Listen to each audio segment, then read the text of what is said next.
Well, hey there, folks. Not a live one today, pre-recorded and pushed out on all the services. But I was asked a question about my segment yesterday about onboarding Bitcoiners and how onboarding Bitcoiners is similar to onboarding someone to firearms ownership, talking about making them comfortable, understanding the rules, understanding security, how to secure it properly, introducing them to other people in the community, all that stuff. I thought it was really great. So I broke it out individually.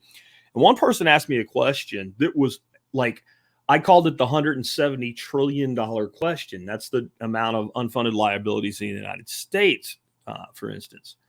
So the question, I get where the guy was coming from, but I don't think he got how important this question is. He said, if the United States government institutes a CBDC, that's a central bank digital currency, a US dollar in crypto form, but certainly not decentralized, centralized under the Federal Reserve, United States Department of Treasury, however they say it, it'll be under the banks. Do you think you'll be able to spend it on Bitcoin? Now, I know the point is so if they just simply make this CBDC and say it can't be exchanged for Bitcoin, then you kill Bitcoin. Actually, you make Bitcoin a lot stronger because the control is a hell of a lot more than preventing you from buying Bitcoin. One thing we have to understand about digital currencies is the currencies themselves can carry information. For instance, one of the reasons I'm not a big fan of Cardano, not just because it's an altcoin and in the shitcoin world for most of crypto, is because if you read the white paper, one of the things intentionally built into Cardano is that every unit spent can in fact have digital identification attached to it. Bill sent it to Tom, who sent it to Frank, who sent it to Sherry, who sent it to Annabelle. And here's all the stuff that was bought with it. All that data can accompany the information across the blockchain. By the way, that's one of the main reasons that they actually want to push Bitcoin into proof of stake. See, if you go with proof of stake, you have not only a less secure environment, but you can cram more data into transactions and make it the surveillance claim that the uninformed clearly believe it to be today. It's not a surveillance coin. It can be used for surveillance, but it's quite difficult. And as we expand things like the Lightning Network and Taproot and other technologies, it becomes less and less so. We're already at the point right now with Bitcoin. You have to zero in on something and know exactly what you're looking for it to work that way. It is impossible to use the Bitcoin blockchain as it sits right now, even at its limited level, to track everything everybody does all the time on the Bitcoin blockchain and know who did what where. Right? That's not doable. You can sniff things out, right? But if you have a centralized system, you can put whatever data you want into it. And I promise you, if the central banks build a digital currency, it's not going to be run on what we think of as a blockchain. There's not going to be miners. And if there is some sort of proof of staking, it will be done by the banks and run out of centralized database control computer centers. And with that, we can program into it anything that we want. So let's imagine that the socialists get their way. MMT is embraced. That's modern monetary theory. And we can print as much money as we want, especially if we control how it flows through the economy. So what do you do now? Well, now you send everybody, let's say $2,500 a month, but you say of that $500 a month must be spent on providing for your own health care and insurance. And there'll be 500 units that come to you per month that say, here are approved places, those 500 units, those space credits can be spent. And if they're not on the list of approval, reject the transaction. And then they'll say, well, if you didn't spend it this month, clearly you don't need it. So at the end of, let's say, a 30-day cycle, any unspent money will return to the central banks. And they'll say, this is how we're being fiscally responsible with the public's money. Bullshit.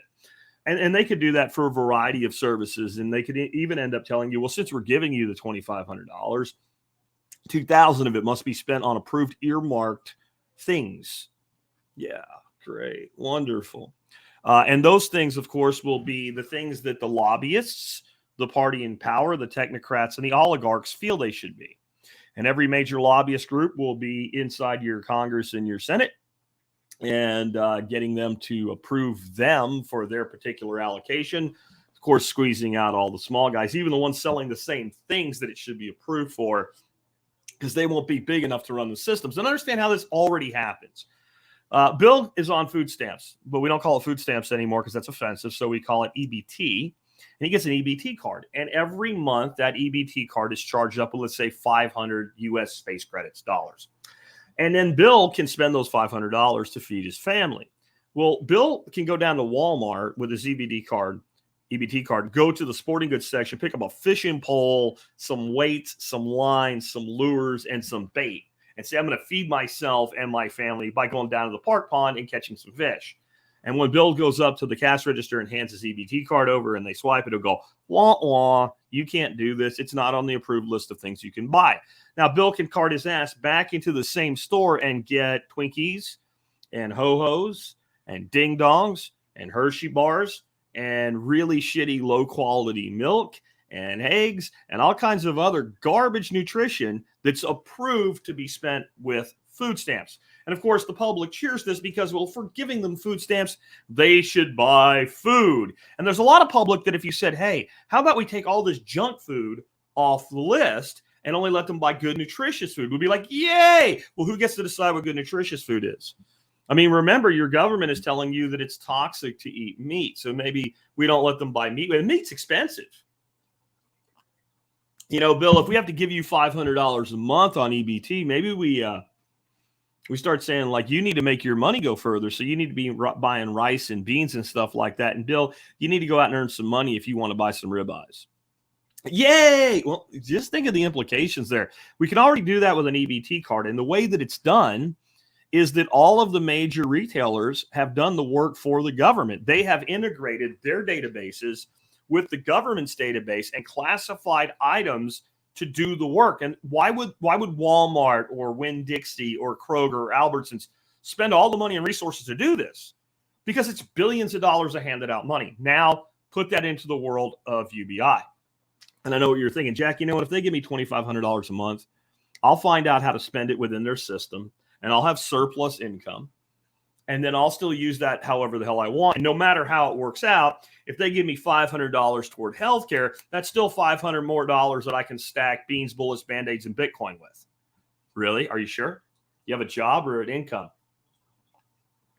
Jobs and incomes are different. They could go to employers and say, anybody that's employing people, you know, you're in your federal tax withholding and all that now, you don't have to do it anymore.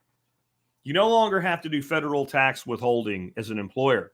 When you spend the money, we'll instantly take the money out and everybody will pay their taxes and their Social Security and any other money they owe the government.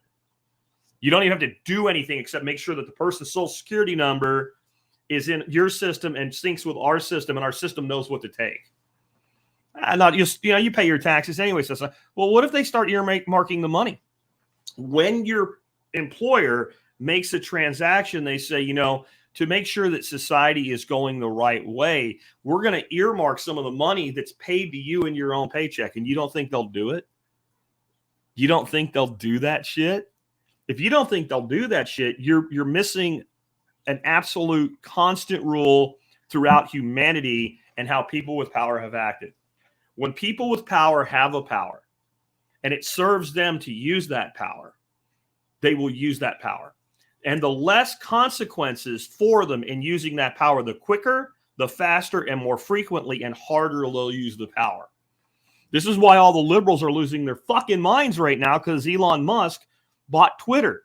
You notice Elon, and we'll see how that works out. I'm not making the guy a hero, but you'll see how it works out. But you notice that Elon is not sitting there going, hey, I'm going to shut up all these libtards and I'm going to let all the conservatives speak. He's like, I'm going to let everybody speak. And they're losing their minds because they've lost a power, right? They're brazenly saying this shit. So if you don't think the central banks will use a power and the government will use a power that can be literally coded into this digital currency, you're wrong. So you might think, well, Jack, that's how they're going to kill Bitcoin. Bitcoin is the consequence in advance of this behavior. Bitcoin is in the words of Michael Saylor, is the apex predator of money. It's the apex financial good. Gold was. It's been supplanted by Bitcoin. It's frictionless. I can move $1 billion from here to Tokyo and no one can stop me. It's too late. Entire economies are being built on it. Just today, another tiny country that's not even worth looking at, Central African Republic, made Bitcoin legal tender. It's no big deal. It's just a tiny country. Screw them. They have lower GDP than a third of the state of Georgia or whatever shit they come up with. Really? Then why is the World Economic Forum and the global banking system, right? What the IMF, the International Monetary Fund, right? Why are they losing their shit about it then? If it's no big deal, why are they're losing their shit? Because it's a big deal. Because this is how it happens. In the very beginning with Bitcoin, it was only like cypherpunks that were even arguing about what it should do, what it could do, what it is, how it's going to work. Then it became techno nerds and cypherpunks. Then it became outliers, anarchists, libertarians, people like me. That adoption happened around 2013. Then it went into the technological cooker that created the upswing and the bust of 2017, 2018. But all the technocrats started arguing about it. All the big money, all the venture capitalists started arguing about it. Next, the billionaires came. And the billionaires are arguing about it. And the billionaires are talking about it. And the billionaires are buying it. And then came the countries. And the first billionaires were people worth a couple $1 billion. And then the next billionaires were the ones worth a couple $100 billion. So the first countries are the people with a few million, 6 million, 10 million people. What do you think the next countries are? It's going to be globally adapted. It's going to be hyper adapted across the globe because it's a better system. It's a harder money. And those of you that don't believe that, you simply haven't done the work to understand even what we would call the first principles of money and how Bitcoin addresses the first principles of money. I can't meet you there right now. I can't. I've done a ton on it. There's all the information you could ever want. You can check out things like the Sailor series by Robert Breedlove. I'll put a link in the video notes below. You can check out some of Peter McCormick's introductory stuff. And I'll find some other resources for those of you that are very new to this and at the beginning and you need convincing. But the reality is this is a $700+ billion market that's been in the $1 trillion range already. It will be back there. Fidelity has now made it where if you have a Fidelity IRA, right, and they're going to put it into their 401ks, you can own Bitcoin. I can't think of the other company. There's another company that just came out, run by Scaramucci, the guy that worked for Trump for like 37 seconds at the White House. Pretty big financial company. They're integrating it into their retirement accounts. It's over. You can't do anything now. You're going to get your spot ETF approved. It's going to happen. Once you have it funding pensions of teachers, you can't undo it. And it's because Bitcoin in itself is a life form in essence. It's an energy-backed economic good. And again, I'm going longer than I should, but I just want you to think about that. Once they have a central bank digital currency, they can see every transaction, control every transaction, and earmark any unit that goes through that transaction and say, it can do this and it can't do that. And they'll know you have it, and at any time they can seize your assets or freeze them. And that's happening already to people with bank accounts. You go to a bank, I have money here. No, you do, but you can't get it. Well, why not? We can't tell you. Like that shit's already happening. Wait till it can be done by one person with a switch at the Fed. And you say the wrong thing. You get interviewed by some TV personality and you say the wrong thing and that person has to be watching and they just look up your number and click. It isn't going to happen with Bitcoin. You can do all you want to try to regulate the exchanges, the on-ramps and the off-ramps, etc. But in the end, we have decentralized exchanges. We have decentralized finance. We will have decentralized everything. And the wealth of the world will be there. And if you don't take steps right now to be part of it, you'll be picking up crumbs. There will be a day when it will be hard for you to believe that you could have bought 1 million Satoshis for a couple $100. And when that day comes, there won't be any going back. And the next couple of years are going to make it really evident. We've reached that point. And this is the stages of this, right? First, they ignore you. So they ignored us at first. Then they mock you. Remember that? Then they fight you. Then you win if you pick the right side of the board to be on.